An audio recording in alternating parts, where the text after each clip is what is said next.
First, we're going to have a couple of presentations tonight, one on Site 12 fieldwork and one on a corrective action for the YF3.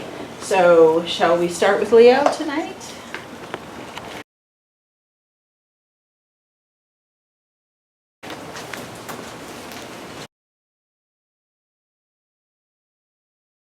Good evening, everyone. I'm Leo Larson. I'm the RPM on the ongoing Site 12 remedial action and non-time critical removal action. And we'll be doing an update on that tonight.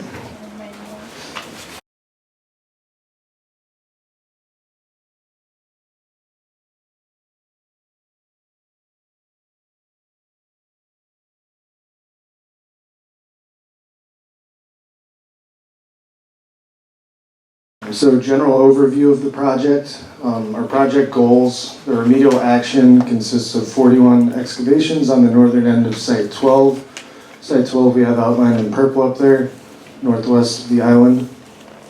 There's also an additional 18 excavations for PCB contaminations in Halliburton Court. Demolition of buildings 1126, 1217, and 1127. The non-time critical removal action, which is the removal of up to 4,000 cubic yards of soil and debris from the North Point solid waste disposal area. There's the removal and remediation of an underground storage tank adjacent to Site 20, which is the purple box within Site 12. One goal that we've completed thus far is the finalization of the work plan, which was back in September of 2018. And we can expect the finalization of the remedial action completion report to be published in April 2020.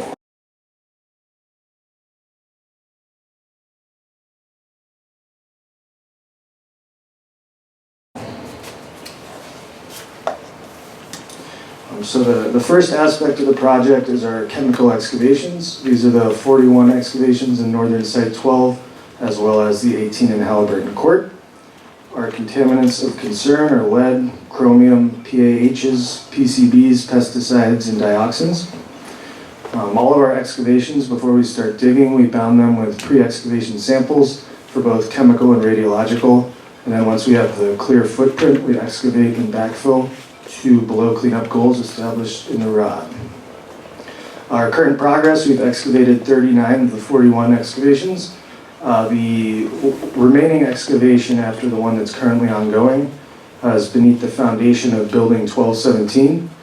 Hydroseeding will occur next week, and all of the hardscape restoration is complete for these excavations. Here's some fieldwork photos, a discrete excavation location, keeping the little dust control going with the hose there. Also associated with the remedial action is the building demolitions. These are buildings 1126, 1127, and 1217. 1126 and 1217 are being demolished, have been demolished due to chemical contamination either beneath the foundation or surrounding the foundation. We demolished building 1127 due to fire damage last year. All of the buildings were radiologically scanned and abated for asbestos prior to demolition. The structural demolition was completed June 26th of all three buildings. The radiological scanning and demolition of the building pads is ongoing, and site restoration will immediately follow. Once again, just to emphasize, all building materials, including the foundation, are radiologically scanned prior to transportation and disposal. You go back just for the photos quickly. To the upper right here, you can see us demolishing building 1217. The excavation equipment has built-in misters, which helped a lot with the dust control. And on the bottom right is the cleared pad at building 1126, which is currently being radiologically scanned.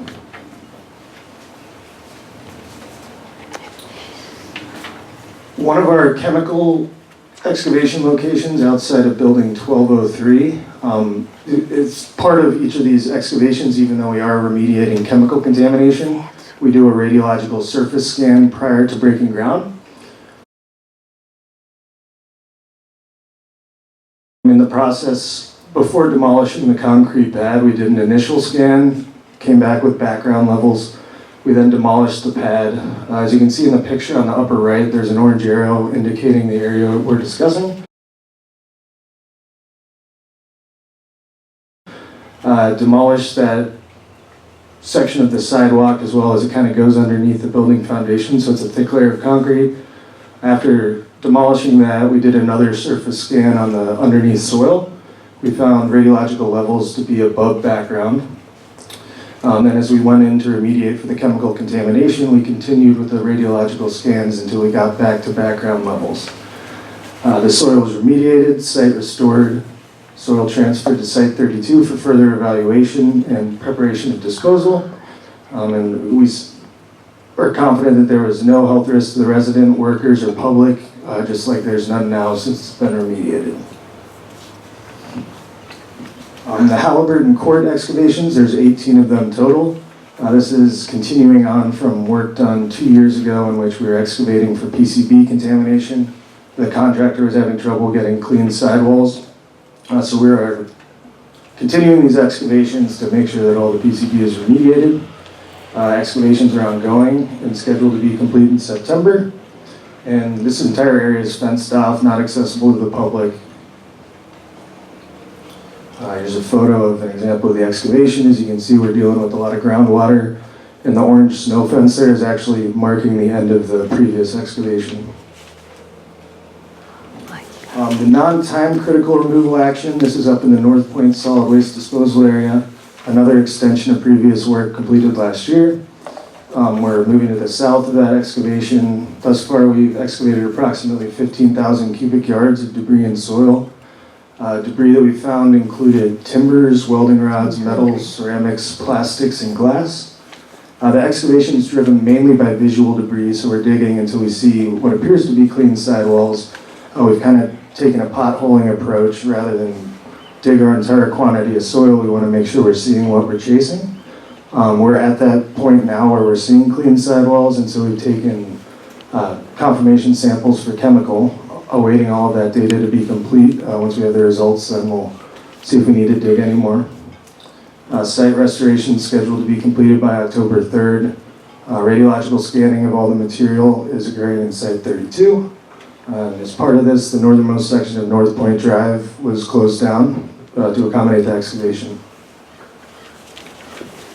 Here's a map outlining, it's not as complicated as it looks, but the blue hash marks in that upper zone was the area that was previously excavated. The purple to the top right there, that's our trucking route to get over to Site 32, staying as far out of the way as possible from residences. The orange hash marks is the area that we're currently excavating. Here's what it looked like before we started digging. That's facing northwest, big open field south of Perimeter Road.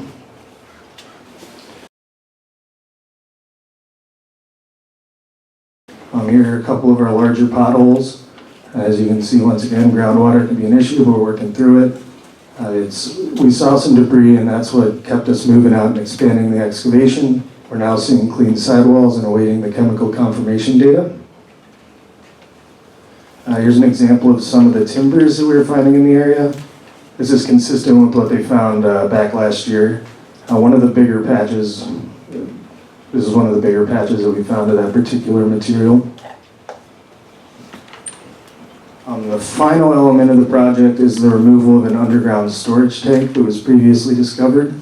It's in the lot next to building 225, just east of Site 20, marked by a red star there. They discovered 2 tanks, which we're estimating to be at about 1,000 gallons each. We finalized a work plan addendum to accommodate this work in August. Work notices will be distributed tomorrow now. That needs to be updated, apologies. The removal of the tank we're hoping to begin next Monday. Overview of the project schedule here. We first mobilized to Treasure Island August 13th last year. Final work plan was submitted September 14th. Began constructing our radiological screening yard pads in Site 32, which were completed in April of this year. Our building surveys, asbestos abatement, demolition, and site restoration, those activities conducted from September 18th last year and should be concluded September 25th. Our 41 discrete chemical excavations kicked off in January and should be finished through restoration September 25th. The excavation at the North Point Suite kicked off in July, and we're looking to wrap up October 3rd of this year. UST removal starting next week and going through October 4th. Our transport and disposal of all excavated soil. We're hoping to beat this date, but looking at January 10th, 2020, with the final rackers submitted April 7th, 2020.